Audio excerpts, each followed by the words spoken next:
The cupboards were bare again, and Katherine Hawthorne could hear her stomach protesting its emptiness as she stared at the wooden shelves that should have held flour, sugar, coffee, anything.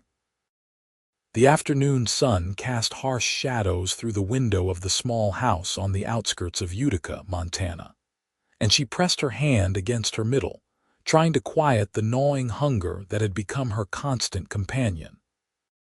Her husband Robert had ridden out 3 days ago, promising he would bring back supplies from town, but she knew better than to believe his words anymore. The year was 1882, and she had been married to him for 2 years.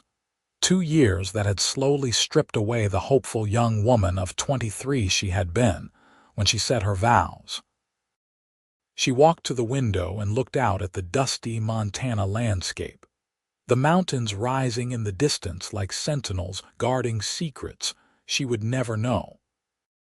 The garden she had tried to plant had withered in the summer heat, her inexperience and lack of proper tools making it impossible to coax life from the stubborn earth.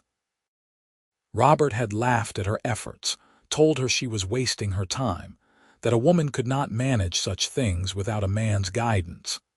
But he never guided her, never helped, never brought home the seeds or tools she needed. He brought home whiskey and cards and the smell of other women's perfume.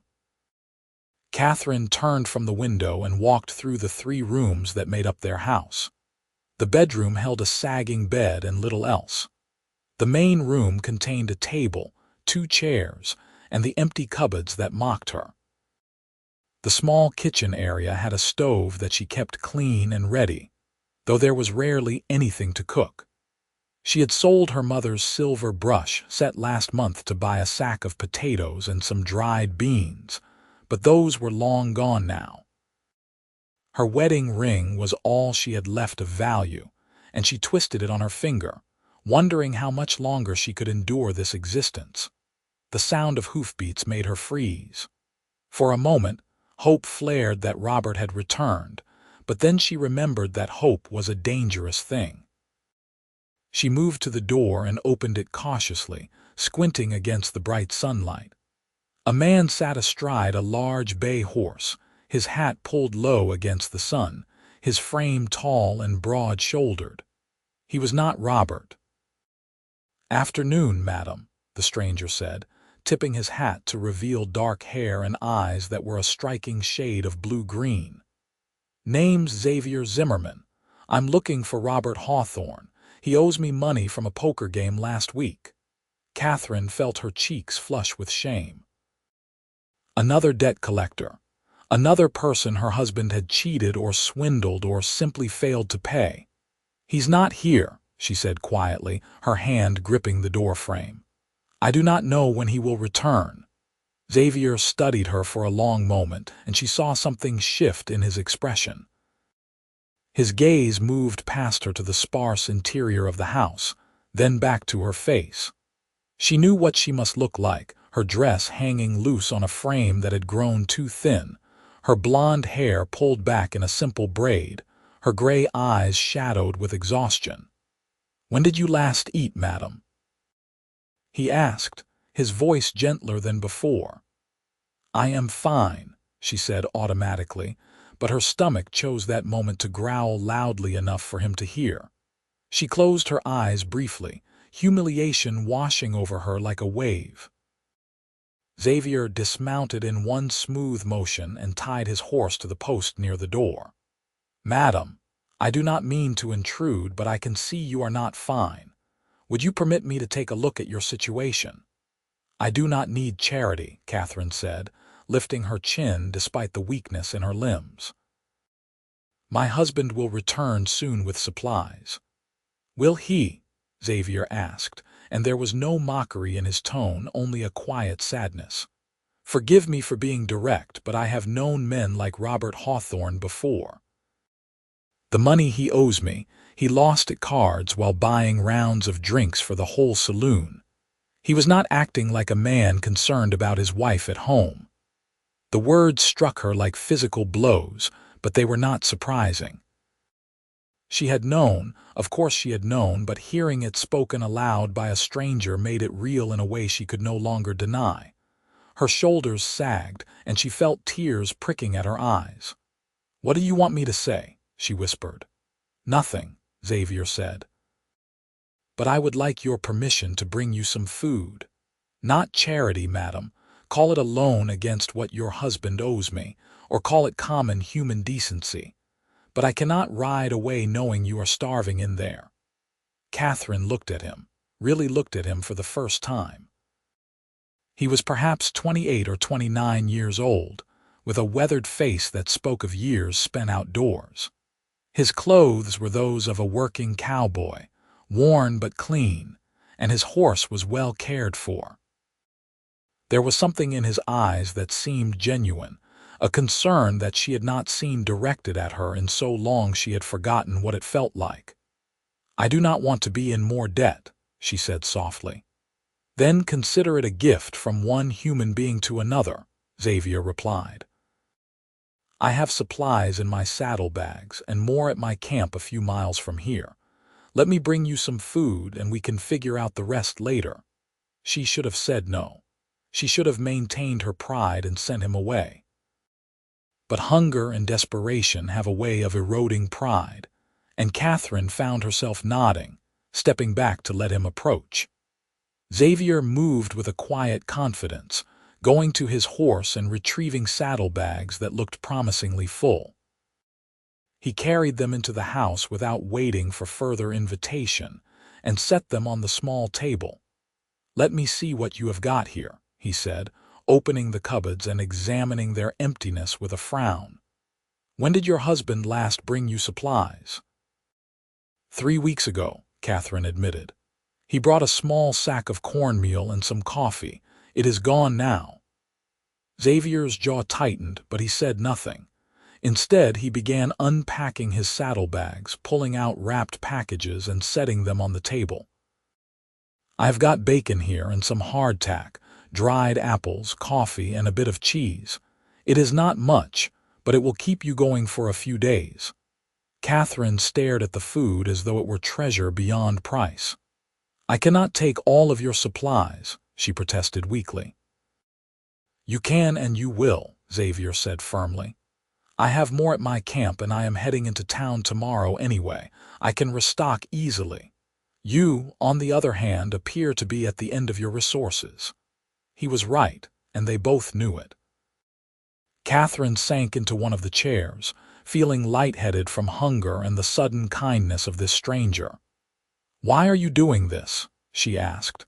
Xavier paused in his unpacking and looked at her directly. "Because it is the right thing to do," he said simply.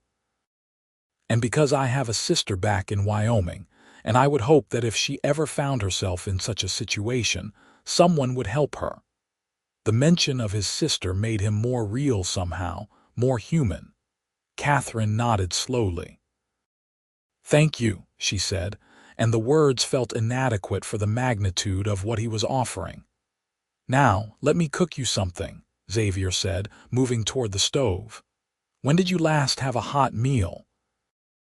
"I can cook," Katherine protested, starting to rise, but her legs wobbled and she had to grip the table for support. "Sit," Xavier commanded gently. "You are in no condition to stand over a hot stove. Let me do this." Katherine watched as he moved around her kitchen with surprising competence, building up the fire in the stove, slicing bacon into a pan, setting water to boil for coffee. The smell of the cooking meat made her mouth water and her stomach cramp with anticipation. She could not remember the last time someone had cooked for her, had cared for her in any way. The realization made her throat tight with emotion. "How long have you been married?" Xavier asked as he worked, his tone conversational. 2 years, Katherine replied. "We met in Nebraska." He seemed kind at first, attentive. "He promised me a good life out west."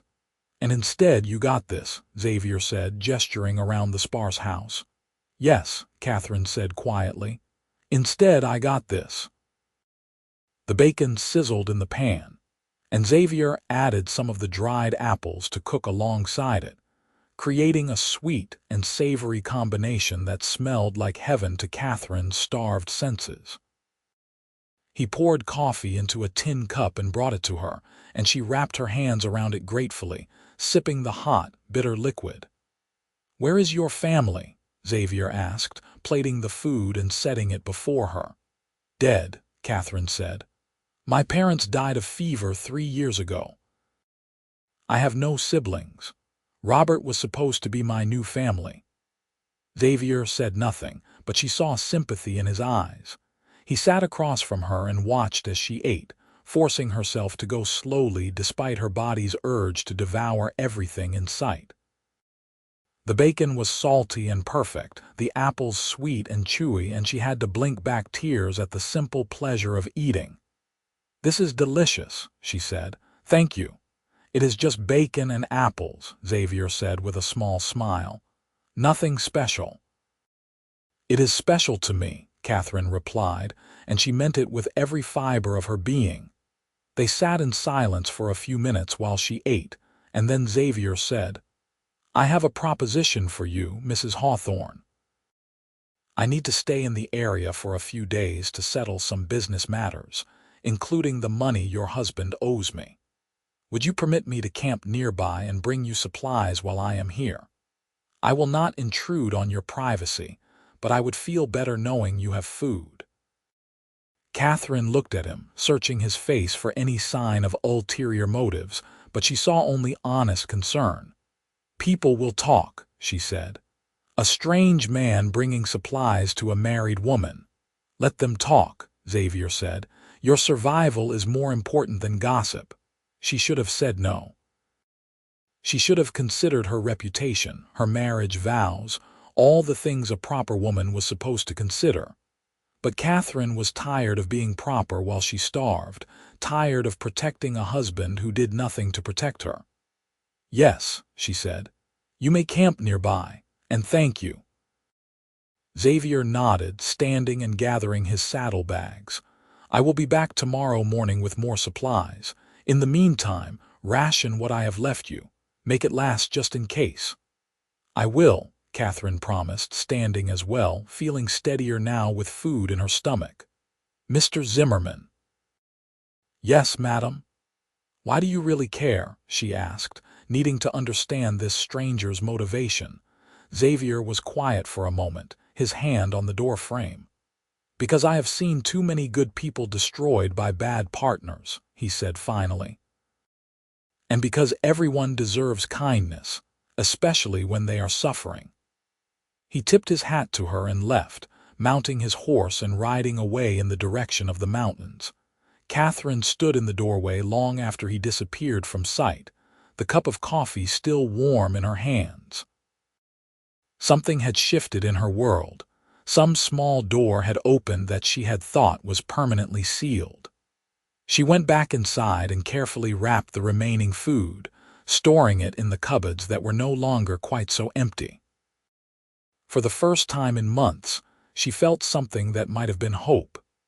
That night, she lay in bed alone, as she had for most of her marriage, and thought about Xavier Zimmerman.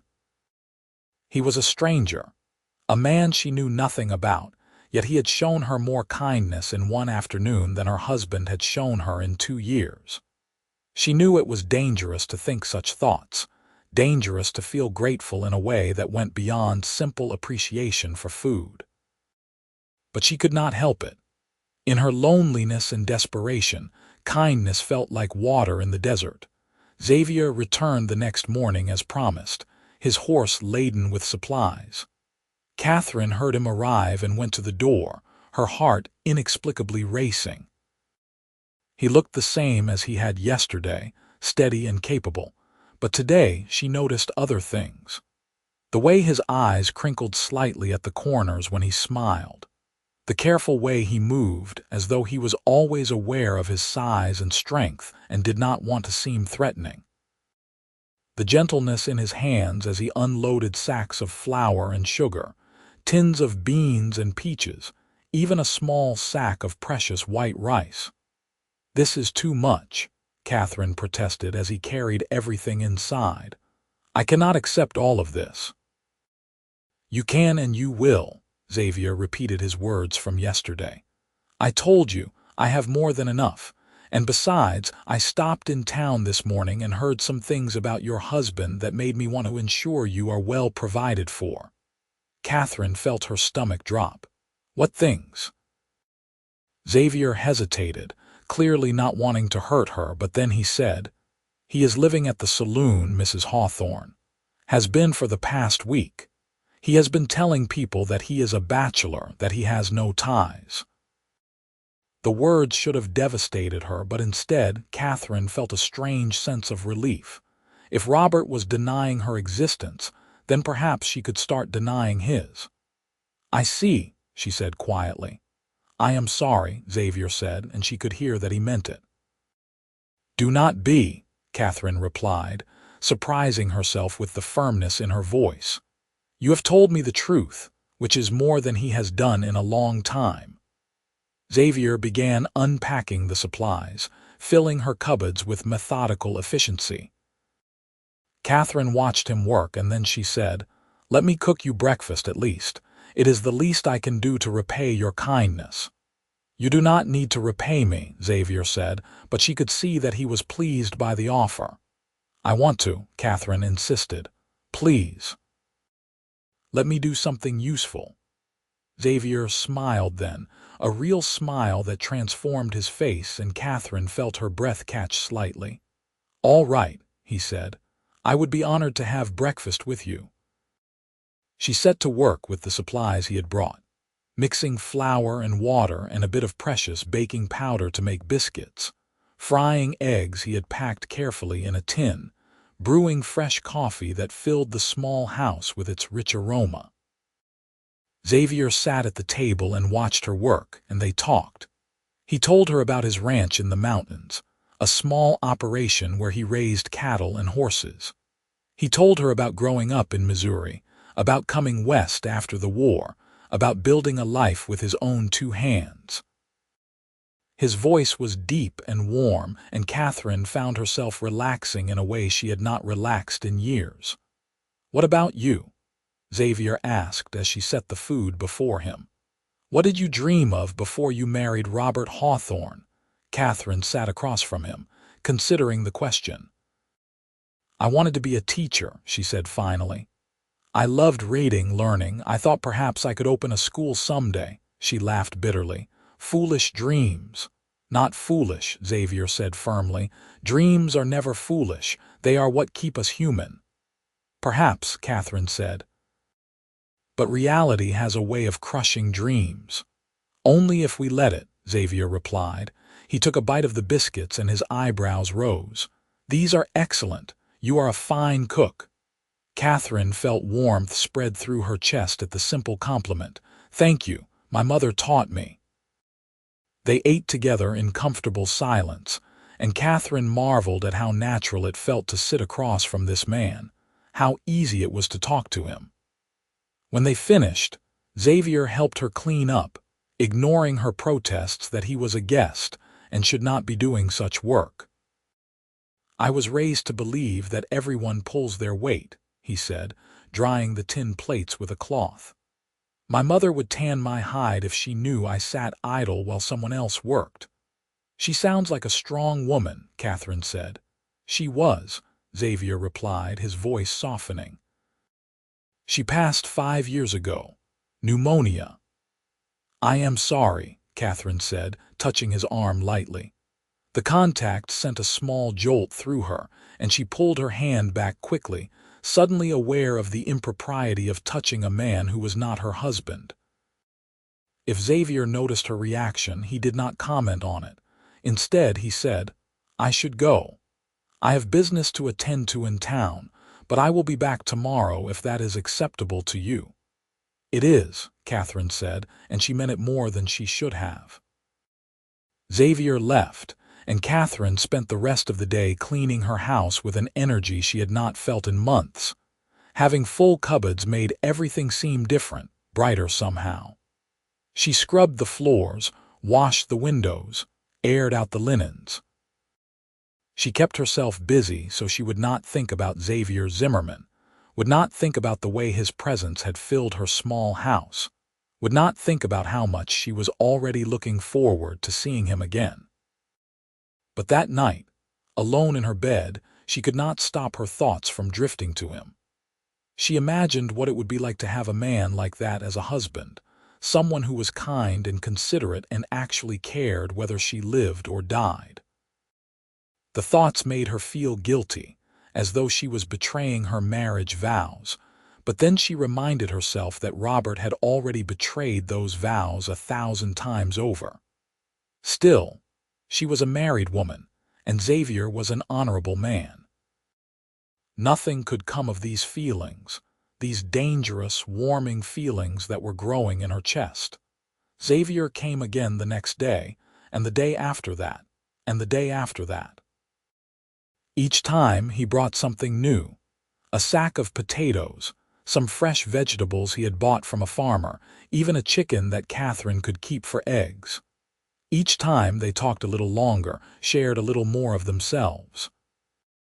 Katherine learned that Xavier had never been married, that he had been engaged once to a woman in Wyoming who had ultimately chosen a wealthier man over him. She could hear the old hurt in his voice when he spoke of it, but also acceptance. "I realized later that she did me a favor," Xavier said as they sat on the small porch one evening, watching the sun set over the mountains. "If she had loved me for who I truly am, she never would have left. She loved the idea of me, not the reality. There is a difference." "Yes," Katherine said softly. "There is." She knew that difference intimately. She had loved the idea of Robert, the charming man who had courted her with sweet words and promises. The reality had been something else entirely. "What will you do?" Xavier asked, turning to look at her. "When I leave, I mean. You cannot continue like this." "I do not know," Katherine admitted. "Divorce is not easy to obtain, and even if I could get one, I would be ruined in the eyes of society.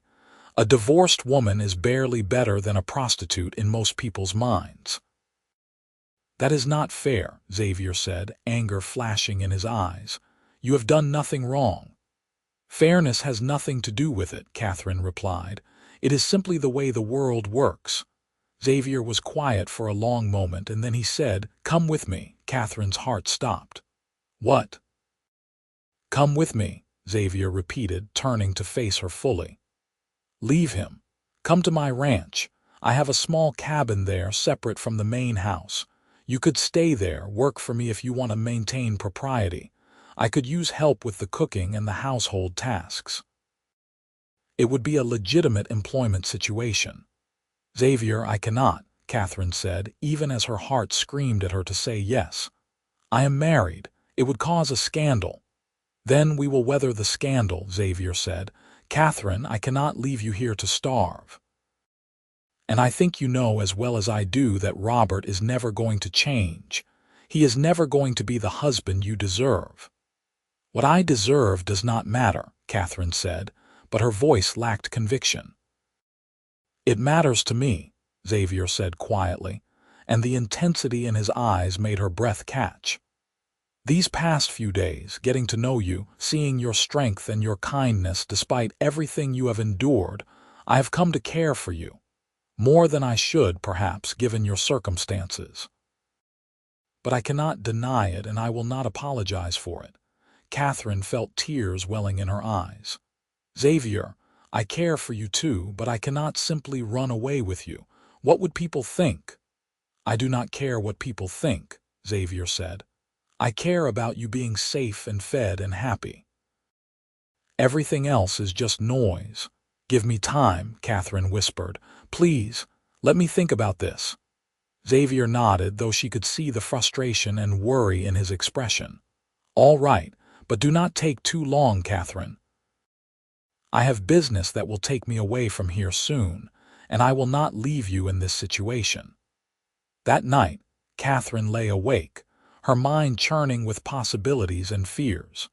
She knew that staying with Robert meant a slow death, either from starvation or from the gradual erosion of her spirit. She knew that Xavier's offer was a lifeline, a chance at something better.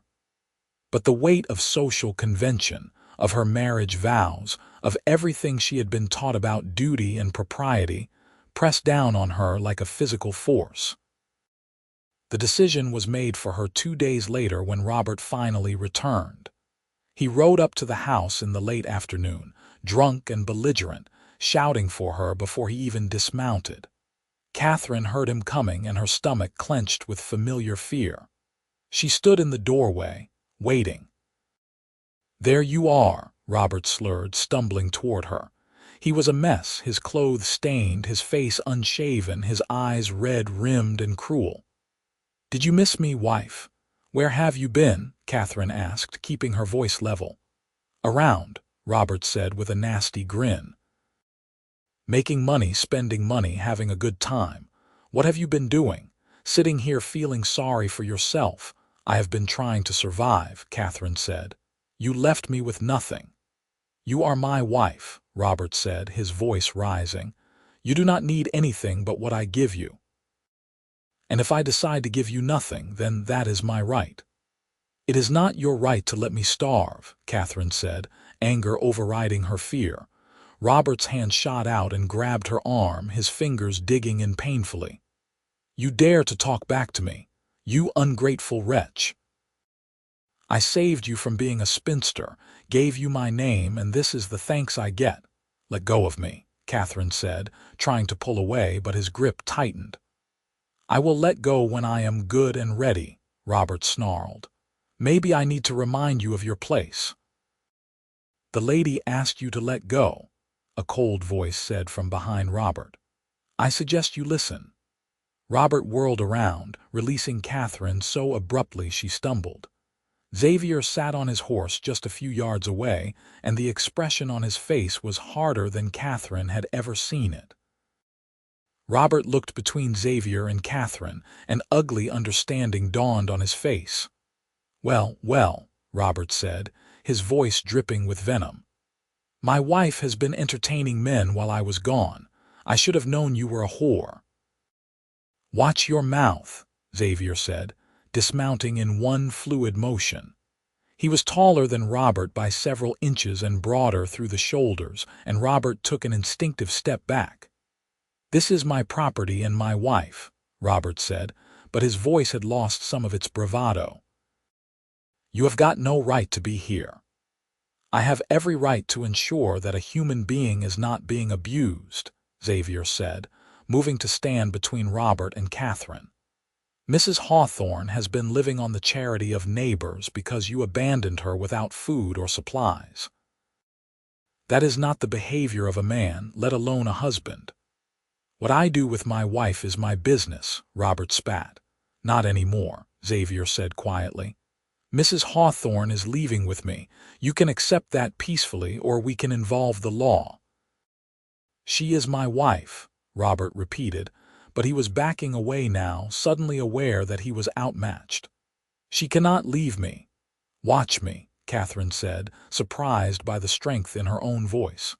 She stepped around Xavier to face her husband directly. "You have given me nothing but misery, Robert.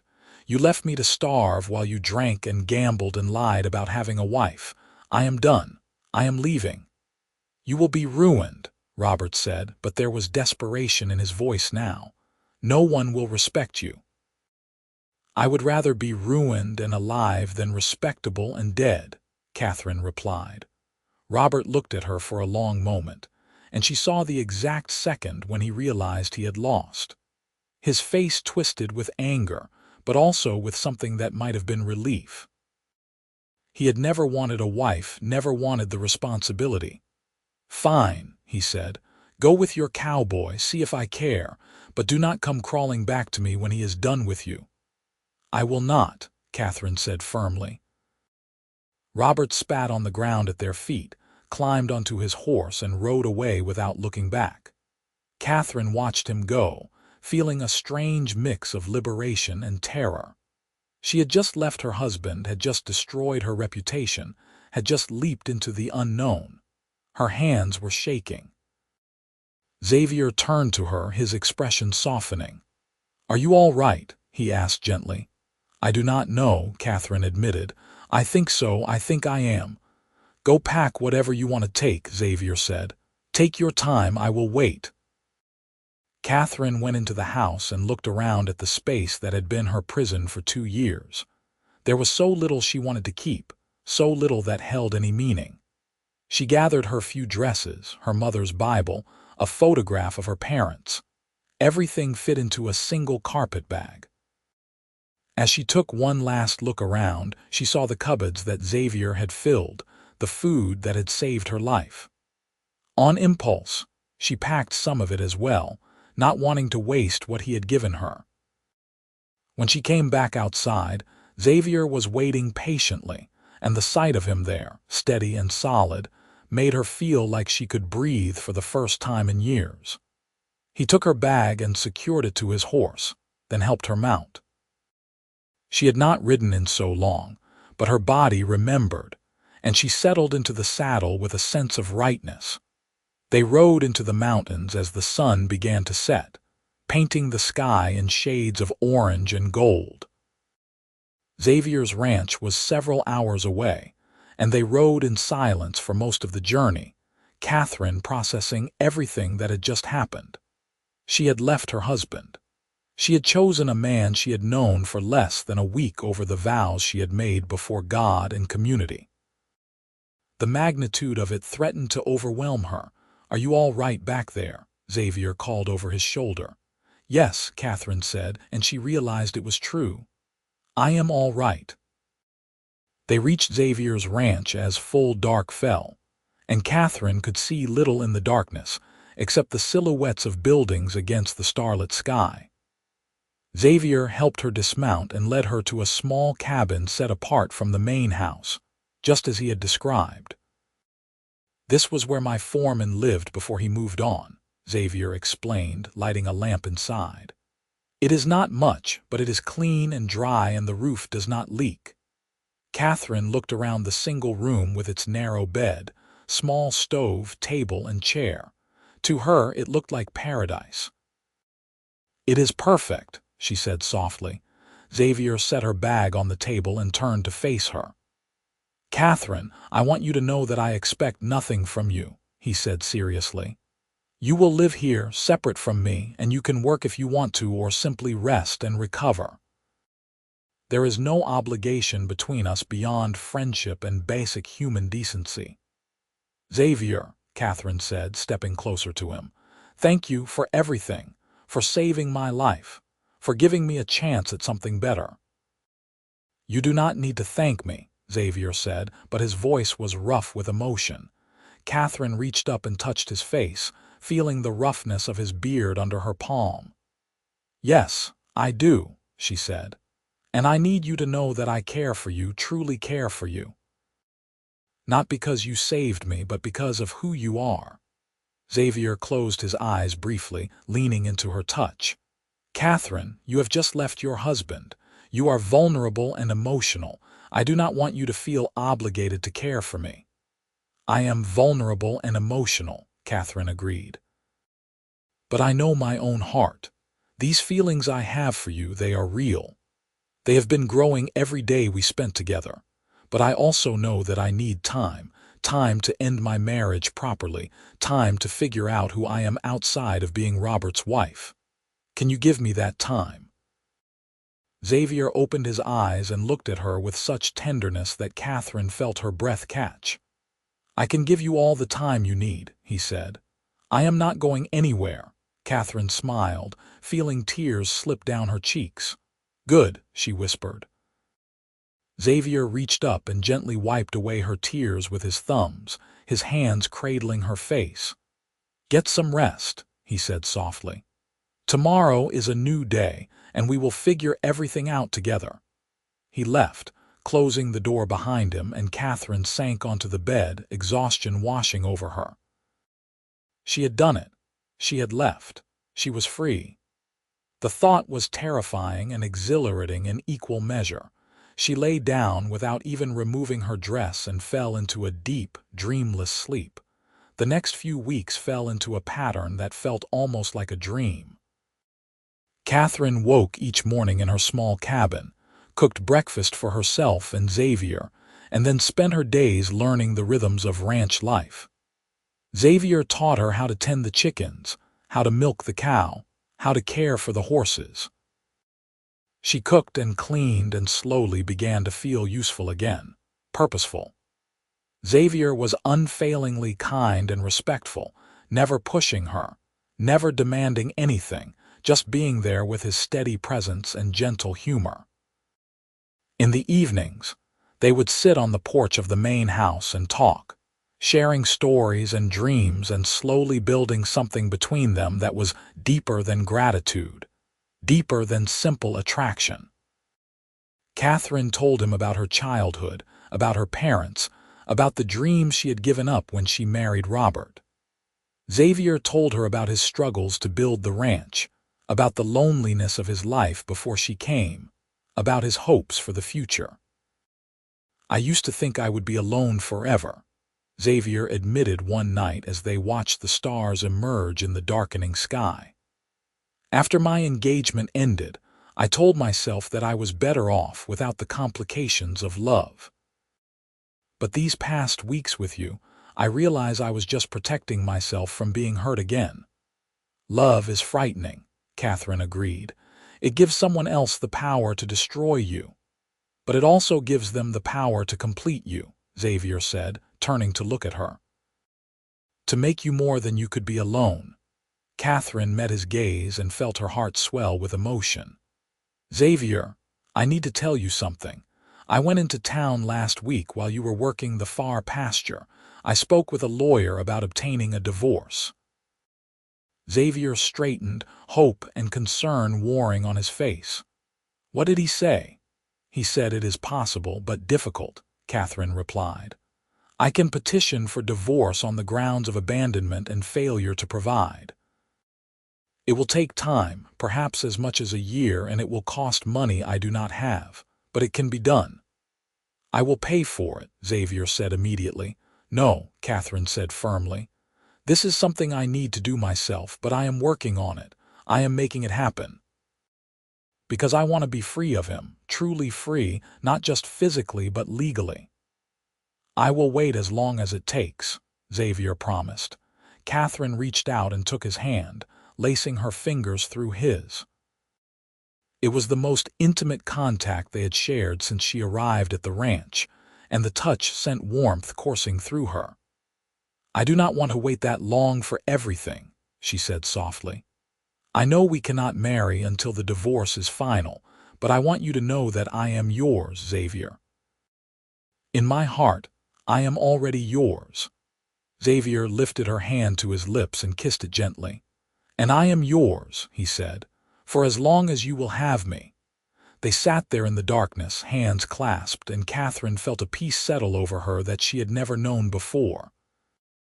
This was what love was supposed to feel like. Safe, warm, built on mutual respect and genuine caring. Not the desperate grasping of her marriage to Robert, but something steady and true. The seasons changed, summer giving way to fall, and Katherine's divorce proceedings slowly moved forward. Robert did not contest it, apparently content to be rid of her now that she was no longer under his control. The town of Utica buzzed with scandal, of course, but Katherine found that she did not care as much as she thought she would. The people who mattered, the decent people, treated her with kindness. The rest she could ignore. Xavier's ranch became her home in a way that the house with Robert never had. She planted a late garden and was thrilled when vegetables actually grew. She learned to ride properly, galloping across the mountain meadows with a sense of freedom that made her want to shout with joy. She read books from Xavier's surprisingly extensive library and discussed them with him in the evenings. She became friends with the neighboring ranchers' wives, women who saw past the scandal to the person she truly was, and through it all, her relationship with Xavier deepened and grew. They courted properly, or as properly as two people living on the same ranch could court. Xavier brought her wildflowers and took her on picnics. He taught her to shoot a rifle and laughed when she proved to be a better shot than he was. He held her when she cried on the anniversary of her parents' deaths and celebrated with her when small victories came her way. He was patient and kind and everything she had dreamed a partner could be. One evening in late November, Xavier knocked on the door of her cabin, his expression serious. Katherine opened the door, her heart racing with sudden concern. "What is wrong?" she asked. "Nothing is wrong," Xavier said. "May I come in?" Katherine stepped aside and Xavier entered, turning to face her with something clutched in his hand. "I know we are still waiting on the divorce to be finalized," he said. "And I know that technically we cannot marry for several more months. But I wanted to ask you something, and I could not wait any longer." He dropped to one knee, and Katherine felt her breath catch in her throat. Xavier opened his hand to reveal a simple gold band with a small ruby set in it. "This was my mother's ring," he said. "It is not fancy, but it is given with more love than I knew I was capable of feeling. Katherine Hawthorne, when you are free, will you marry me? Will you be my wife in truth, not just in my heart?" Katherine felt tears streaming down her face as she dropped to her knees in front of him. "Yes," she said, her voice choked with emotion. "Yes, 1,000 times yes. I will marry you, Xavier Zimmerman. I will be your wife and your partner and your love for as long as we both shall live." Xavier slipped the ring onto her finger and it fit perfectly. He pulled her into his arms and they knelt there on the floor of the cabin, holding each other as though they would never let go. When they finally pulled apart, both of them were crying and laughing at the same time. "I love you," Xavier said, cupping her face in his hands. "I have loved you since the day I first saw you standing in that doorway, trying to maintain your dignity despite your desperation. You are the strongest, bravest, most amazing woman I have ever known." "I love you too," Katherine whispered. "You saved me, not just physically but in every way a person can be saved. You showed me what love is supposed to be." Xavier leaned forward and kissed her then, a gentle, tender kiss that held the promise of all the kisses to come. Katherine melted into him, feeling truly safe and cherished for the first time in her adult life. They stayed there, wrapped in each other's arms as the fire in the stove crackled and the wind howled outside, and Katherine knew that she had finally found her home. The winter passed slowly, but Katherine did not mind the wait. She and Xavier were together, and that was all that mattered. They spent the long, cold evenings planning their future, dreaming of the life they would build together. Xavier wanted to expand the ranch, maybe breed horses as well as cattle. Katherine wanted to start a small school for the children of the surrounding ranches, to fulfill the dream she had set aside so many years ago. They talked about children of their own, about growing old together, about all the ordinary and extraordinary moments they would share. In March of 1883, Katherine's divorce was finalized. The judge, a stern but fair man, granted her petition on the grounds of abandonment and cruelty. Robert did not even bother to appear at the hearing. When Katherine walked out of the courthouse with the decree in her hand, Xavier was waiting for her, and the smile on his face made her heart soar. "Well, Miss Hawthorne," he said, using her maiden name with deliberate emphasis. "Now that you are a free woman, what do you say we get married?" "I say yes," Katherine replied, laughing. "When? How about tomorrow?" Xavier suggested. "I have already spoken to the minister. He is willing to perform the ceremony at the church or at the ranch, whichever you prefer." Katherine thought for a moment and then said, "The ranch. I want to get married at our home with the mountains as our witness." "Then that is what we will do," Xavier said, taking her hand and lifting it to his lips. The next day dawned clear and bright, the sky a brilliant blue that seemed to stretch forever. Katherine wore a simple dress of pale blue calico that she had made herself, with wildflowers in her hair. Xavier wore his best suit, his dark hair neatly combed, his eyes shining with love and joy. The minister performed the ceremony on the porch of the main house, with a handful of neighboring ranchers and their families as witnesses. When the minister said, "You may kiss your bride," Xavier pulled Katherine into his arms and kissed her with such passion and tenderness that she felt dizzy with happiness. The small gathering cheered and Katherine laughed against Xavier's lips, feeling lighter than air. They celebrated with a simple meal that Katherine and the other ranch wives had prepared together. And as the sun set over the mountains, Katherine and Xavier stood together, watching the sky turn shades of pink and gold. "Happy, Mrs. Zimmerman?" Xavier asked, wrapping his arms around her from behind.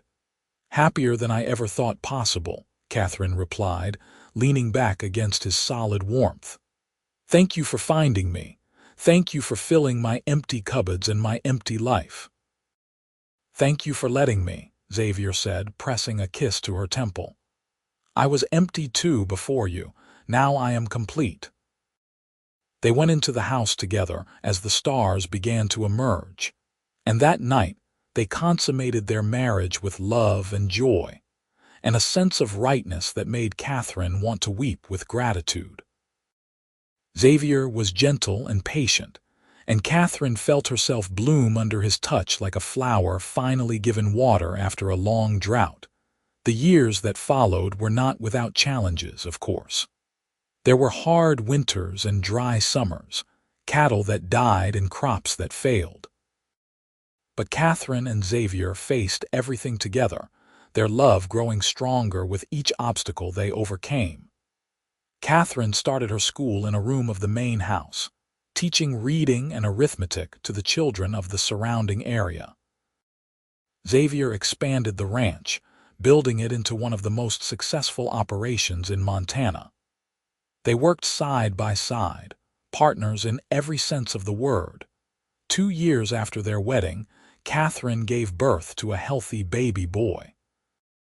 They named him Samuel, after Xavier's father, and the infant had his father's dark hair and his mother's gray eyes. Xavier cried when he held his son for the first time, and Katherine fell even more deeply in love with him watching the gentle way he cradled the tiny body. "I never knew I could feel like this," Xavier whispered, touching Samuel's impossibly small fingers. "I never knew my heart could hold this much love." "Neither did I," Katherine said, reaching out to touch both her husband and her son. "But here we are, blessed beyond measure." 3 years later, a daughter arrived, red-faced and squalling with a lusty cry that made them both laugh. They named her Rose, and she had Xavier's blue-green eyes and Katherine's blonde hair. Samuel adored his little sister, and the house was filled with laughter and joy. Katherine would sometimes think back to those dark days in Utica, to the empty cupboards and the empty life she had led with Robert. It seemed like a lifetime ago, like something that had happened to someone else. She was grateful for those experiences, in a strange way because they had led her to Xavier, had taught her to recognize true love and kindness when she found them. On their 10th wedding anniversary, Xavier surprised her with a gift. "Close your eyes," he said, leading her outside. Katherine obeyed, her hand secure in his, trusting him completely. She heard the sound of hoofbeats and children's laughter, and then Xavier said, "All right, open them." Katherine opened her eyes and gasped. There before her stood a beautiful schoolhouse, a real building with glass windows and a bell tower, built on a piece of land just visible from the main house. Samuel and Rose stood in front of it, grinning widely, and several of the ranch hands were putting finishing touches on the structure. "Xavier," Katherine breathed, turning to look at her husband with wonder. "You built me a school. You built me a home," Xavier said simply. "This seemed only fair." Katherine threw her arms around him, tears streaming down her face. "I love you so much," she said. "How did I get so lucky?" "I am the lucky one," Xavier replied, holding her close. You took a chance on a cowboy who filled your cupboards. I got a lifetime of love in return. I would say I got the better end of the deal. They stood there holding each other while their children ran around the new schoolhouse, their excited voices carrying on the mountain breeze. Katherine looked at Xavier, at the life they had built, at the love that surrounded them, and knew that she was exactly where she was meant to be. Do you ever regret it? Xavier asked softly. Leaving him, choosing me, facing the scandal. Not for a single second, Katherine replied firmly. You showed me what it means to be cherished, Xavier. You filled my empty cupboards, yes, but more than that, you filled my empty heart. You gave me a reason to hope again, to dream again, to live again. How could I ever regret that? Xavier kissed her then. A long, sweet kiss that held all the love of 10 years of marriage and the promise of all the years to come. When they pulled apart, Samuel was making gagging noises and Rose was giggling, and they both laughed. Come on, Katherine said, taking Xavier's hand. Let us go see our new school. They walked together toward the building, their children running ahead, and Katherine felt a sense of completion that went soul deep. She had started with nothing, with empty cupboards and an empty life. But Xavier had filled those cupboards, had filled her life, had filled her heart until it overflowed with love and joy and gratitude. The years continued to unfold, each one bringing its own joys and sorrows, triumphs and challenges. Samuel grew into a fine young man who took after his father, steady and strong and kind. Rose became a teacher herself, taking over Katherine's school when arthritis made it difficult for Katherine to stand for long periods. Xavier's hair went silver at the temples, and Katherine's blonde turned to white, but their love never dimmed. On their 30th anniversary, they sat on the porch of the house they had shared for so long, watching the sun set over the mountains just as they had on their wedding day. Their children were grown now, Samuel married with children of his own, Rose courting a young rancher from the next valley. The ranch was thriving, the school was successful, and their life together had been everything Katherine had dreamed and more. Do you remember the first time you came to my door? Katherine asked, her hand clasped in Xavier's weathered one. Like it was yesterday, Xavier replied. You looked so proud, standing there trying to pretend you were not starving. I knew right then that you were someone special. I thought you were crazy, Katherine admitted with a laugh. A stranger wanting to fill my cupboards out of the goodness of his heart. I had forgotten that people like you existed. And I had forgotten that women like you existed, Xavier said. Strong and brave and beautiful, inside and out. You made me believe in love again, Katherine. And you saved my life, Katherine said simply, in every way that matters. They sat in comfortable silence, as the sky turned from blue to gold to pink to purple, the colors of a Montana sunset that never grew old no matter how many times they witnessed it. Katherine leaned her head on Xavier's shoulder, feeling the steady rise and fall of his breathing, and thought about the long road that had brought them to this moment. She thought about Robert, though she rarely did anymore. She had heard years ago that he died in a bar fight, drunk and angry and alone. She felt pity for him, for the life he had wasted, but no regret for leaving him. She had chosen life, chosen love, chosen Xavier, and that decision had made all the difference. What are you thinking about? Xavier asked, pressing a kiss to the top of her head. How grateful I am, Katherine replied. For you, for our children, for this life we have built. For empty cupboards that you filled with food and an empty heart that you filled with love. My cupboards were empty too, Xavier said softly. And my heart. But we filled them together, you and I. That is the beauty of love, Katherine. It multiplies rather than divides. The more you give, the more you have. That is very wise, Katherine said with a smile. I have a wise wife, Xavier replied. I have learned from the best." As the stars began to emerge in the darkening sky, Catherine thought about the girl she had been, standing in an empty house with empty cupboards, thinking that her life was over. She had been so wrong. Her life had not been over. It had been waiting to begin. And it had begun the day a cowboy with kind eyes and a generous heart had ridden up to her door and asked if she needed help. She had needed help, desperately.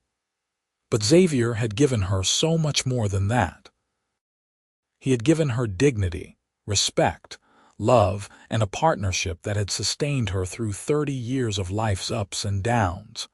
He had given her children and a home and a purpose. He had given her everything. "I love you, Xavier Zimmerman," Catherine said, lifting her head to look into his eyes, those blue-green eyes that still made her heart race after all these years. "And I love you, Katherine Zimmerman," Xavier replied. "Today, tomorrow, and always." They kissed as the last light faded from the sky, two people who had found each other against all odds, who had built a life of love and meaning from the ashes of despair. Their story had started with empty cupboards, but it had become so much more than that. It had become a testament to the power of kindness, the strength of true love, and the redemptive possibility of second chances. Inside the house, they could hear Samuel's children playing, their grandchildren's laughter echoing through the rooms. Tomorrow, Rose would come for Sunday dinner with her beau. The ranch would continue, the school would continue, and the love that Catherine and Xavier had built would continue, rippling out through generations yet to come. But for now, in this perfect moment, there were just the two of them, hands clasped, hearts entwined, watching the stars emerge over the Montana mountains. It was enough. It was everything. It was the happily ever after that Catherine had stopped believing in, until a cowboy filled her empty cupboards and taught her how to hope again. And they lived out their days in that place, growing old together with grace and gratitude, their love story whispered about in Utica for generations to come. Not as a scandal, but as a romance, a tale of how kindness can save a life, how love can heal even the deepest wounds, and how sometimes the emptiest cupboards can lead to the fullest hearts.